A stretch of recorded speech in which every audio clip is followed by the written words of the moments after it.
L'UDES, Union des employeurs de l'économie sociale et solidaire, en partenariat avec Harmonie Mutuelle ESS, les experts de l'économie sociale et solidaire d'Harmonie Mutuelle, vous propose d'écouter l'histoire de 4 employeurs qui ont dû faire face à la nécessité d'adapter leur organisation à l'arrivée des nouvelles technologies. Pour la pérennité de leur activité, au service de leurs clients et au bénéfice de leurs salariés, ils nous racontent pourquoi et comment ils ont réussi leur transition numérique. Bonjour, je suis Catherine Roy, directrice du Centre social et culturel de Bohain.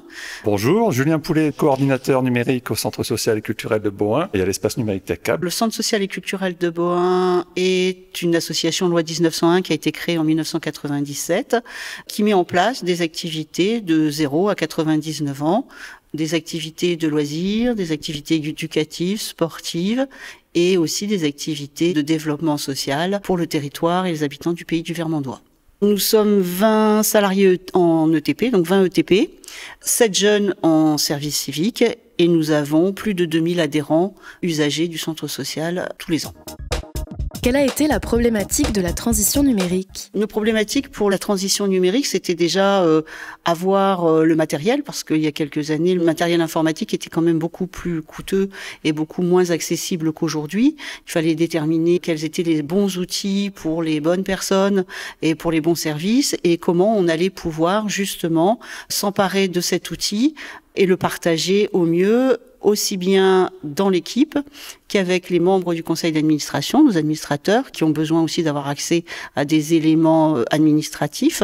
Et puis, nos usagers, on s'est aperçu que pour eux aussi, c'était ultra nécessaire de mettre en place un accès aux outils numériques. Qu'est-ce qui a déclenché cette transition ? Le déclencheur de la transition numérique dans notre structure, ça a été tous les appels à projets, tous les outils qui nous sont demandés, tous les rendus de compte, etc. Tout se fait en extranet. Et de plus en plus. Tout est dématérialisé, même si on doit encore faire énormément de copies et de documents papier, on a tous les éléments qui sont dématérialisés. Donc il fallait absolument qu'on ait tous des bons outils et qu'on soit formés à l'utilisation de ces outils. L'idée, c'était aussi de se dire comment on fait pour être le plus agile possible avec tout ce nouvel outillage pour travailler. Comment les postes de travail ont-ils été pris en compte ? On a vraiment investi sur du matériel de qualité parce que l'idée c'était de se dire que plus on passe de temps sur du matériel, plus il faut qu'il soit quand même de bonne qualité. Donc l'idée c'était que l'équipe ait des PC de qualité et du matériel transportable aussi puisqu'on a des ateliers à l'extérieur de nos locaux, en milieu rural. Et donc il fallait pas avoir des PC de plus de 3 kilos à porter, du matériel à transporter. Donc tout le monde a son portable. On essaie aussi d'avoir une vision très ergonomique du travail puisque l'idée c'était aussi se dire si on équipe les collaborateurs d'outils numériques de qualité, il fallait aussi imaginer la santé au travail par rapport justement à cette dimension d'utilisation des écrans en permanence.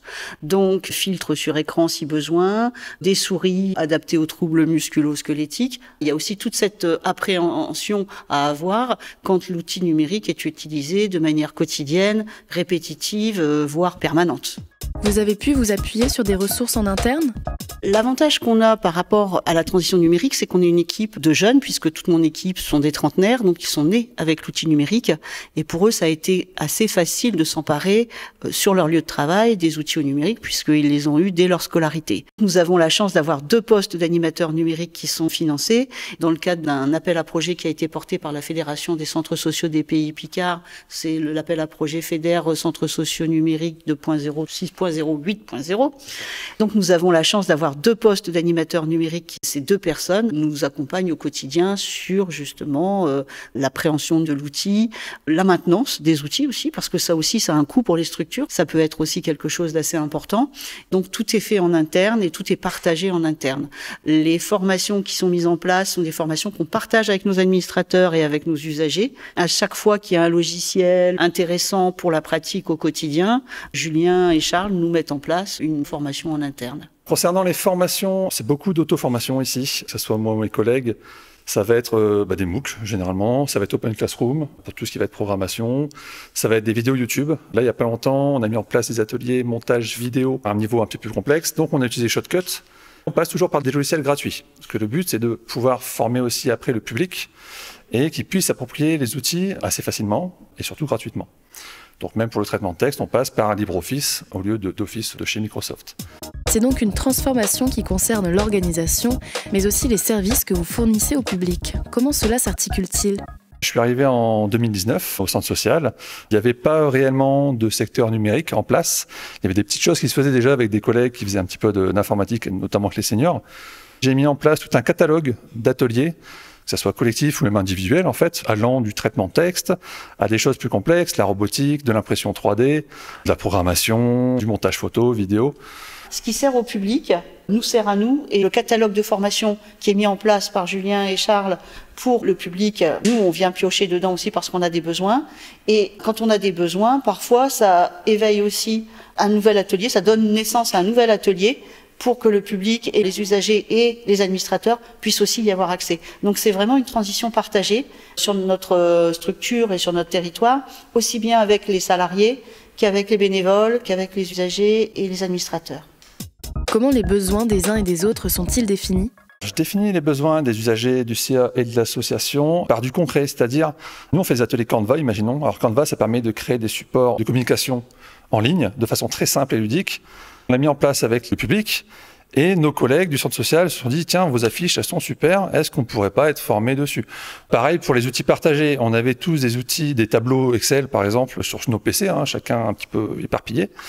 Le fait de mettre en place un Google Drive permettait de partager justement un unique tableau accessible à tout le monde et modifiable en ligne à tout moment en fait compte. Donc voilà un petit peu comment on avance sur ces besoins en fait, comment on les définit et comment on y répond. Il y a toujours une partie démarche en ligne parce que forcément on a des gens qui ne sont pas du tout à l'aise avec l'outil numérique. Donc on a du passage à ce niveau-là. Voilà, je ne sais pas faire ma démarche RSA, m'inscrire sur Pôle emploi.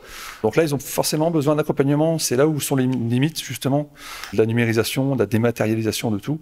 C'est qu'il n'y a plus d'humain. J'ai une démarche à faire, mais personne ne sait me renseigner. Je viens vous voir parce que je suis un peu perdu. Et pour vous, quelles sont les limites du numérique ? Les limites du numérique, pour moi, c'est qu'il faut jamais oublier que nous, on travaille avec de l'humain. Et souvent, on le voit dans le cadre de notre activité, quand il faut rendre compte, maintenant on a de l'extranet, on a des mots de passe, on a des codes d'accès, on a des tableaux à remplir.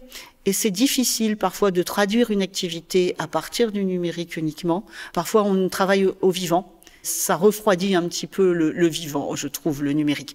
Quels projets vont prolonger votre transition numérique ? Déjà, on a un gros projet en interne, c'est de déménager, puisque voilà, aujourd'hui, on est répartis dans la ville et sur le territoire, mais on va être tous réunis au même endroit. Et l'idée, c'était vraiment de partager justement une plateforme numérique tous ensemble, de partager un espace ensemble, se dire que voilà, il y a peut-être des aménagements numériques à mettre en place et repenser notre emménagement dans ce nouvel espace au numérique aussi. Vous venez d'écouter un podcast réalisé par l'UDES avec le soutien d'Harmonie Mutuelle ESS, les experts de l'économie sociale et solidaire d'Harmonie Mutuelle, mutuelle fondatrice du groupe Vive. Découvrez les 3 autres témoignages d'employeurs sur la chaîne YouTube de l'UDES et partagez.